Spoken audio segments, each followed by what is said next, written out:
Hello everyone, welcome to the Valley News Now Network. Duke Schindler here with you, fresh off the noon o'clock show here, as we dive into a little bit of Investigate TV here. Housing digital data is changing communities nationwide. That's why Investigate TV uncovers how the warehouses can push a power grid to its breaking point and the solutions to keep residents from paying the price. Then we take an in-depth look at how scammers are impersonating merchants and stealing billions of dollars from taxpayers that were meant to help families. Plus, after losing the ability to speak clearly, one woman creates a community of hope. Here is Investigate TV.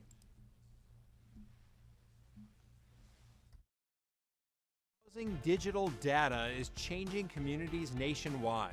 Data centers are a 24/7 operation. That takes a lot of power, a lot of air conditioning to do so. We uncover how tech warehouses can push a city's power grid to its breaking point. Is it sustainable?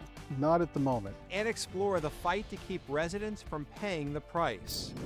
Then benefits meant to put food on the table disappear just minutes after they're deposited. What y'all trying to do about these people stealing people's food stamps?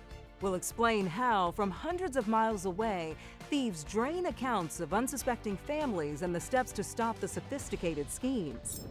Plus, after losing the ability to speak clearly, one woman chose connection over isolation. Just assumptions people make about you, or they assume you're nervous or you're sick. How she created a community of hope, inspiring others to find strength.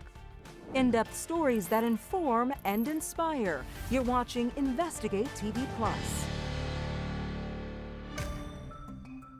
They house the equipment that powers the cloud, stores your emails, pictures, and important online documents. I'm T. Chappelle. And I'm Lee Zurich. Living in the digital age means dealing with data centers. And along with housing all that info, these massive structures have become a hub for artificial intelligence. With nearly 4,000 data centers in the United States and more in the works, it's caused electric companies to find ways to quickly increase their ability to generate more power. We've uncovered how that need could put a strain on a city's power grid. Investigative reporter Morgan Lowe is in Arizona to show us one community's push for solutions to keep residential customers from footing the bill. We are living in a digital world, from cloud computing to online photo and video storage to video conferencing and AI. All of that information is living in a data center, and the Phoenix area is a hot zone for these hot new businesses. Item 107 is a general plan amendment to establish policy guidance for data centers. In July of 2025, the issue took center stage at the Phoenix City Council. We are concerned about the increasing intensity of impacts that the unchecked expansion of data centers are having on our city and state economy and small business community. The council was considering whether to regulate where data centers can operate. These can be the size of a neighborhood. The power demand on these things is severe. And council members got an earful. These facilities pose serious threats to our environment, infrastructure, and communities. Data centers are big, and they use a lot of water and electricity. This single data center at 40th Street and the Loop 202 is 80 acres in size and requires its own electrical substation. There are about 140 of them in the Phoenix area, and dozens more are waiting in the wings. I think it took everyone by surprise. Kevin Thompson is the chairman of the Arizona Corporation Commission, which is investigating whether the state has the infrastructure to handle the data center rush. Data centers are a 24/7 operation. They have to keep the servers cool, and that takes a lot of power, a lot of air conditioning to do so. Do we have the resources? Do we have the electric capacity, the water capacity to continue to grow this business in Arizona? Is it sustainable? Not at the moment. The pressure is on power companies like SRP and APS to come up with the additional electricity. Right now, data centers use about 350 megawatts of APS electricity. The all-time high peak demand for APS was 8,200 megawatts in the summer of 2024. But if all of the data centers that want to set up shop were able to, APS would need to deliver 19,000 megawatts. Do you have the electric generation capacity and transmission capacity to serve every data center that wants to come to the Valley right now? So we have made commitments to certain amount of that energy to serve, but we do not have the energy and transmission infrastructure to support the amount of energy that's being requested of us. Patrick Bogle is the data center strategy director at APS. He says it's going to take years to meet the demand, and APS is currently turning away data center customers. What's to stop APS or any other power company from saying, okay, well, we're going to supply electricity to these high-paying customers, and maybe the service to mom and pop isn't going to be as good? Yeah, so ultimate goal for APS is reliability and affordability for our existing customers. We've been able to tell data center customers, we can serve you, but just not now. The Phoenix City Council passed its new data center regulation with support from many of the data center groups. This is not saying we don't want a ban. We want to ban data centers in our community. We want to just be more intentional about where they go and make sure that they are not providing a greater risk to the adjacent properties that are next to them. There is still lots of opposition to the facilities from community groups. It's a message Kevin Thompson at the Corporation Commission understands, but doesn't necessarily agree with. What's the difference between what you're investigating and what these critics of data centers would probably like to see you investigate? I'm strictly looking at the power side of things, the energy use. How can we ensure that the data centers, A, are paying their fair share, paying their own way?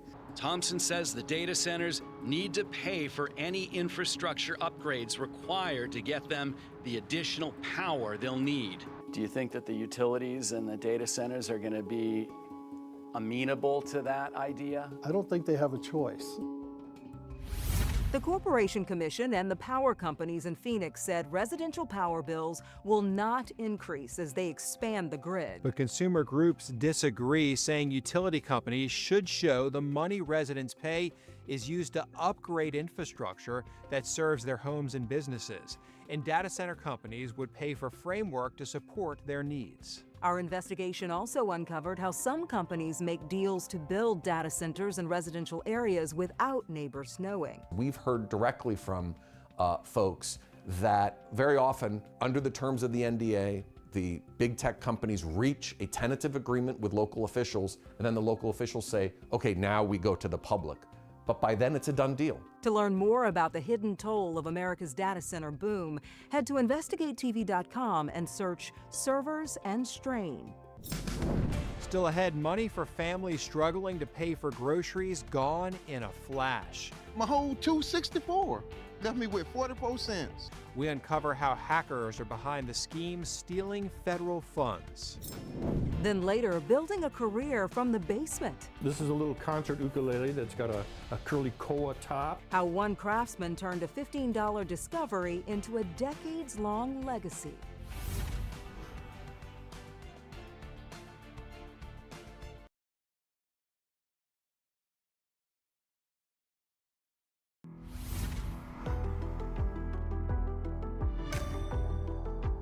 Millions of federal taxpayer dollars earmarked for families stolen in minutes. And it's leaving some without funds to put food on the table. It was exactly $1,111 that they took, the full amount within minutes of it being loaded on there. It's a slap in the face, because how am I going to feed my children? USDA data shows in 2024, states reported about $250 million in stolen SNAP benefits. But they estimate the real number could be higher. It could be as high as $12 billion a year. Could be more, we don't know. Georgia is leading the country at $23 million stolen. And our investigation exposes how the crime is connected to other states. Investigative reporter Anastasia Olmos takes an in-depth look at how the scammers impersonate merchants and the potential solutions to stop it. What y'all trying to do about these people stealing people's food stamps? Kenneth Driscoll is fed up. Yeah, of course I am. Already barely getting by. I get SSI. On supplemental security income for people with disabilities and older adults. That isn't enough. He relies on EBT SNAP benefits to eat, but January, they were stolen. scammers swiped his food money for the month within hours of their deposit, just weeks after the program stopped reimbursing stolen funds. It was very hard, very, very hard. Then, exactly 2 months later, My whole $264 it happened again. left me with 44 cents. Both of the transactions at markets in Philadelphia, Pennsylvania. Gomez Deli Market. We tried calling the Gomez Deli Market at the number listed on Google. No answer. The reviews go back 8 months, 42 of them all for alleged stolen SNAP benefits. We've heard from dozens of EBT recipients who say the same thing has happened to them at different stores across several states. In Philadelphia. That's Tampa, that's Miami. We matched a few of the alleged fraud cases out of Atlanta to Pottsville Tobacco and Hookah in Pennsylvania, where the manager tells us they're not involved. I don't know who's doing it, but it's not really the stores. He and another store we spoke to say they don't accept EBT, and many of the transactions are happening when they're closed. So there's no way somebody could have swiped a card in your store at 1:45 in the morning? No way, impossible. We close at 10:30. A recent fraud bulletin the USDA sent to retailers states it monitors EBT purchases at participating stores to find those violating and takes immediate administrative action. But our investigation revealed many of the markets these transactions are linking to aren't listed in the USDA's approved retailers database. So we asked the National Cybersecurity Alliance how this could be happening. It could have been any third party pretending to be ABC market owner, went through the trouble of getting the hardware equipment to process the card transaction, set up the merchant account, link it to a bank account, etc. The hack targets the point of sale system, the software on the register that can be vulnerable if connected to unsecure networks and personal devices. The Georgia Bureau of Investigations and the United States Secret Service tell us they are investigating. And as you can see, I'm locking my card everywhere. EBT recipients in Georgia and at least a dozen other states can download an app to lock their cards when not in use. They need to find the culprits who's doing this. That would be the ultimate solution. The USDA confirmed criminals are cloning point-of-sale terminals, which they say makes it extremely difficult to find the people behind it. But Mark Haskins, the chief of the USDA's special unit trying to stop fraud of SNAP benefits, hopes partnerships with businesses and other federal agencies will help. I've got about 100 people to cover the entire country. Fraud is big business right now. Transnational criminals have really taken over. As part of a crackdown on SNAP fraud, the USDA joined the Secret Service and Homeland Security to search for card skimming machines across the country. During an August operation in Atlanta, agents found dozens of card skimmers in less than 2 days. Coming up, helping patients reclaim their voice. I feel super fortunate. The shots were great for me. How an injection commonly used to treat wrinkles can relieve symptoms of a rare neurological condition. Then later, after 5 decades of perfecting his craft, meet the guitar maker who's keeping the secret to his signature sound close to home. What's the secret? I can't share that.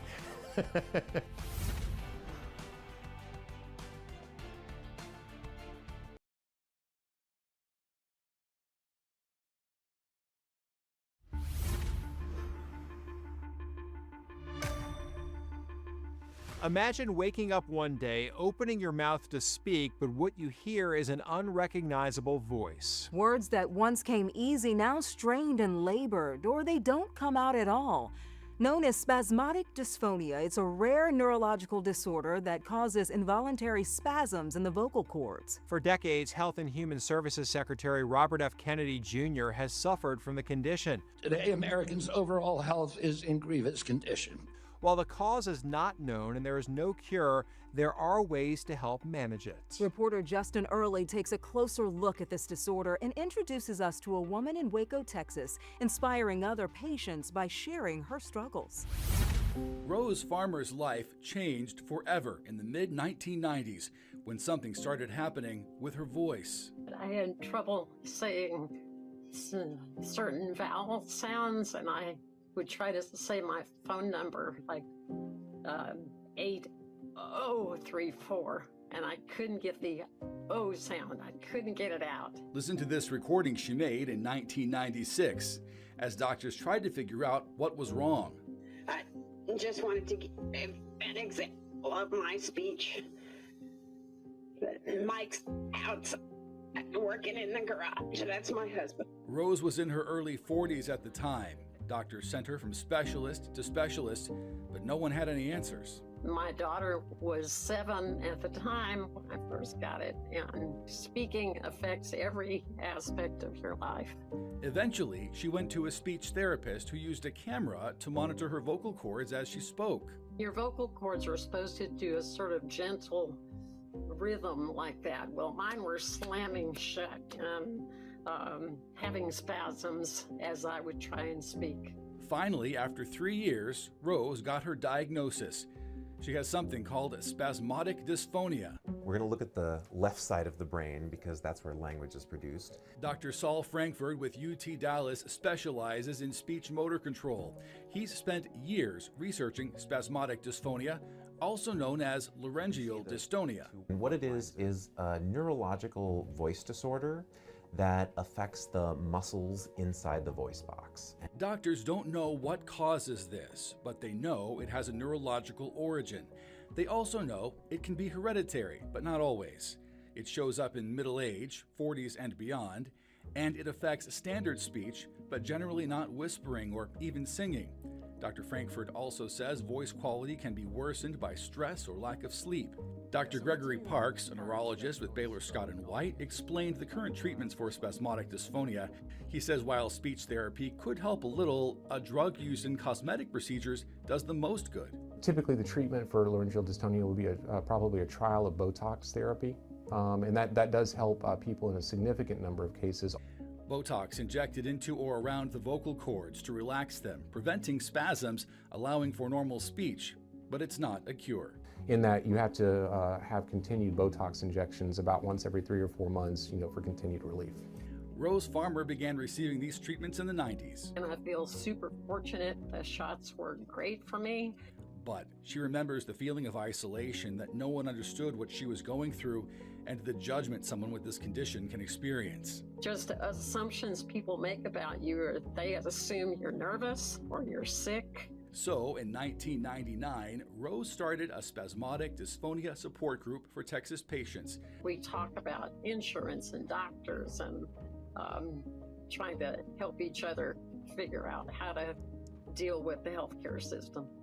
She found out just how necessary support is as others deal with the ramifications of this condition. Some people in our group quit doing the job that they were doing and became a computer tech person, so they didn't have to talk, and it affects relationships. People split up from partners. And to pay it forward, members of the group also get involved in studies to help others in the future. But most importantly, Rose wants to help provide hope for anyone who develops this condition so they know they can get through it and find their voice again. There is treatment. There is a good voice that you can speak again. Dr. Frankfurt says this disorder can lead to an increased risk of anxiety, depression, and suicidal thoughts, but he believes more research will create more treatment options and possibly a cure. He says he's studying how the 5 senses impact the condition, finding a connection with the perception of touch. Some patients have difficulty discriminating between levels of pressure on the skin, while others can use touch to manage symptoms. Up next, a workshop where dreams are passed down. Every little boy wants to be like their dad, and I was just lucky enough to be able to do it. The family business that's all about making beautiful music.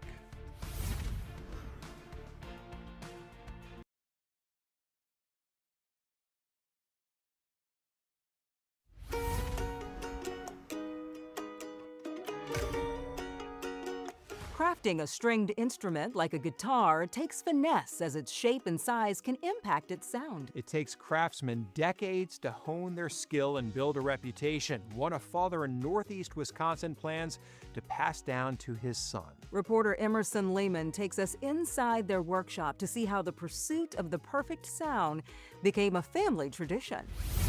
We're trying to have lasting beauty in the instrument.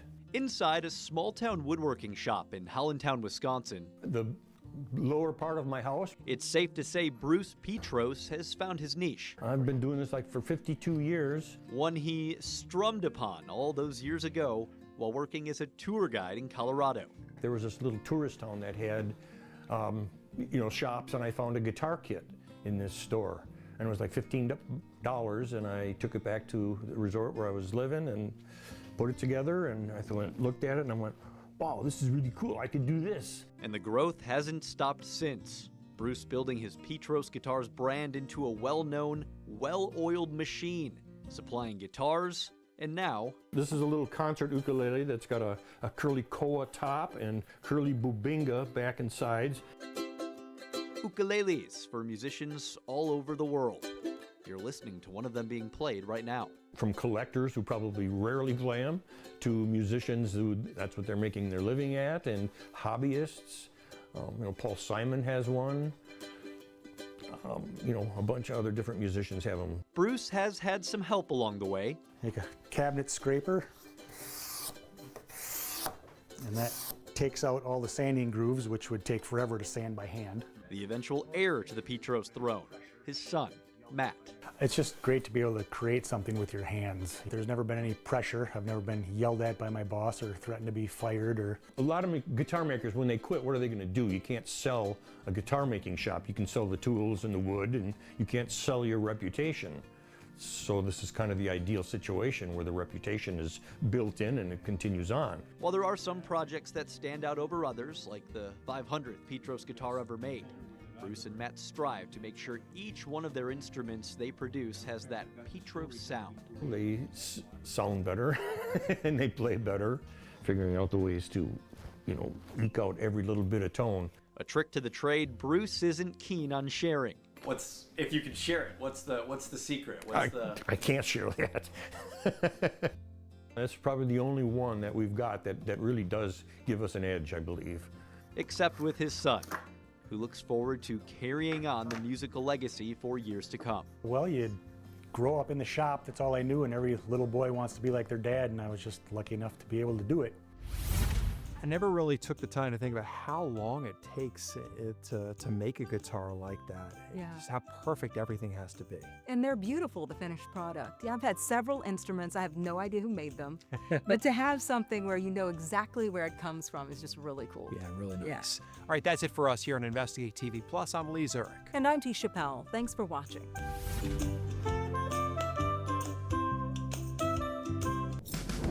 On the next Investigate TV Plus, every 5 foot, there's another camera. When it comes to the people who work to feed our families, experts say farmers face a critical crossroads. We need to find every advantage that we can to produce the most amount of yield on a given piece of land. We examine the expanding reach of technology in the field and how artificial intelligence is becoming a solution.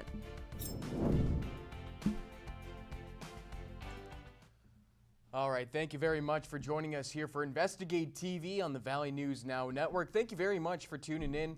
Make sure you got all the Valley News Live apps on your mobile smartphone device, or if you got a smart TV as well, Fire Stick, Roku, and Apple TV, you can get the VNN app on there as well. Make sure you don't miss any Investigate TV or anything that we're working on here in the studios. Thank you very much for joining us here. For Duke Schindler, we'll catch you later.